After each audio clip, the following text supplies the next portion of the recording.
Hello everyone, কেমন আছো সবাই? আশা করছি সবাই ভালো আছো আর আমিও অনেক অনেক ভালো আছি। তো কাজের মধ্যে থাকলে মনটা অনেক ভালো থাকে, ওর জন্য আমি অনেক ভালো আছি, অনেক হ্যাপি আছি। তো যাই হোক, দেখো তোমাদেরকে আগের ভিডিওতে বলেছিলাম যে আমি হঠাৎ কেন বাপের বাড়িতে এসেছি, তো সেটাই তোমাদের সঙ্গে আজকে আমি বলবো। তো দেখো ভাই, আমি আর বোন তিনজনায় বেরিয়ে পড়েছি আর আমরা কোথায় যাচ্ছি সেটাও তোমাদের সঙ্গে সবটাই শেয়ার করব। তো সবার আগে বলি, আমি কিন্তু একজন প্রফেশনাল মেকআপ আর্টিস্ট। তো আমার বান্ধবীর বিয়ে ঠিক হয় আর ও আমার সঙ্গে কন্ট্যাক্ট করে যে ওর অনেক দিনের ইচ্ছা আমার কাছে সাজার।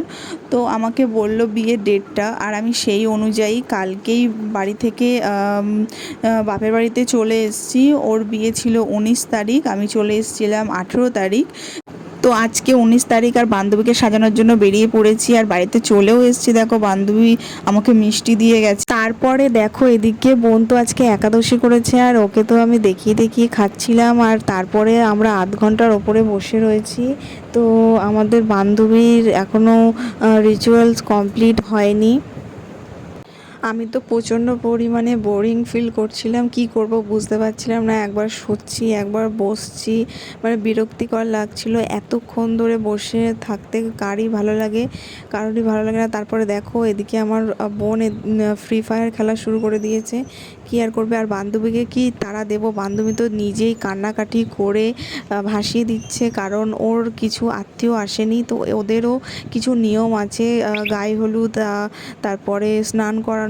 তো তারা না আসলে কিছু করতে পারছে না। আর বান্ধবী প্রচণ্ড পরিমাণে কান্নাকাটি করছিল, কারণ আমরা এদিকে এসে বসেছিলাম আর ওর ওদিকে কোনো রিচুয়াল হচ্ছিল না, ও সাজতে বসতে পারছিল না। তার জন্য ও খুবই রাগারাগি করছিল আর কান্নাকাটি করছিল, যার জন্য ওকেও আমি কোনো তাড়া দিতে পারছিলাম না, যেহেতু বান্ধবী কান্নাকাটি করছে। কী বা বলবো, যার জন্য আমরা চুপচাপ বসে বসে ওয়েট করছি।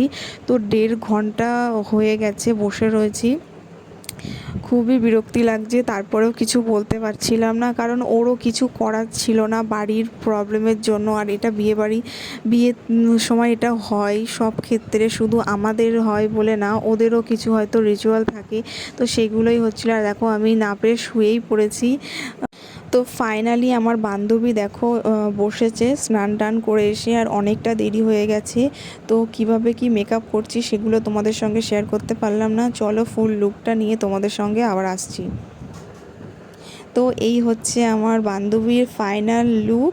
তো কেমন হয়েছে ওর আজকের বিয়ের লুকটা তোমরা কিন্তু অবশ্যই কমেন্ট করে জানিও। তো ওর তো খুবই ভালো লেগেছে আর ওর বাড়ির সবার খুবই পছন্দ হয়েছে। সবাই খুব ভালো বলেছে যে ওর সাজানোটা খুবই পছন্দ হয়েছে।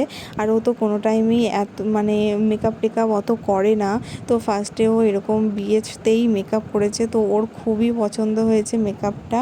ও তো ভীষণ স্যাটিসফাই হয়েছে, ও আমাকে সেটা পরের দিন বলেছিল। আর ওর এই লুকটা কেমন লাগছে তোমরা কিন্তু অবশ্যই কমেন্ট করে আমাকে জানিও যে কেমন হয়েছে মেকআপটা। আর ও তো একদমই হাসছিল না, তো আমি ওকে বলছিলাম যে একটু হাস। তো দেখো হাসতে চাইছে না, কারণ ওর মনটাও খারাপ, বিয়ে হবে। তো রাতেই বিয়ে হবে আর ও রাতেই হচ্ছে শ্বশুর বাড়িতে চলে যাবে, ওদের এই নিয়মটা আছে। তো পরের দিন ওর রিসেপশান, সেই লুকটাও তোমাদের সঙ্গে শেয়ার করব।